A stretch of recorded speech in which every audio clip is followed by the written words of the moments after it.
The essential thought.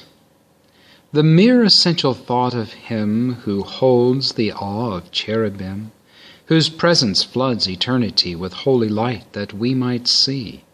The beauty and the majesty behind His creativity that's rooted in God's perfect love, emboldened by the bow above. His perfect throne of righteousness, where mercy blends with holiness, the throne whereon our Savior dwells, around which heaven's chorus swells. Into a joyous jubilee for Him who set the sinner free from all the condemnation of rejecting heaven's perfect love.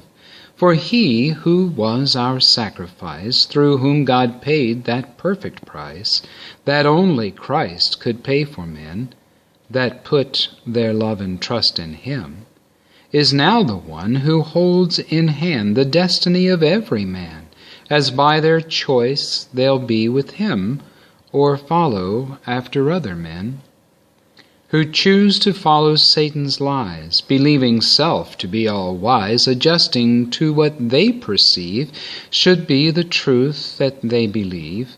But Satan knows beyond his lies the truth that stands before his eyes, as he too reads God's perfect word, that will not change or be deterred.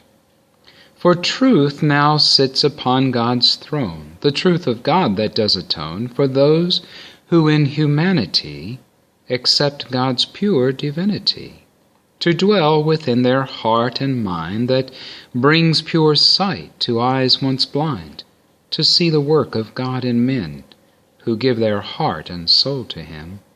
So do not bow to worldly cries, but pray that God might make you wise, that through His perfect eyes you'll see the glory of His majesty, and by His grace through faith defend His law and truth before all men, that you in Christ might be complete, as with the angels you repeat the glorious songs of heaven on high, when Christ returns and splits the sky and takes God's chosen ones with Him, the ones who were His lights to men.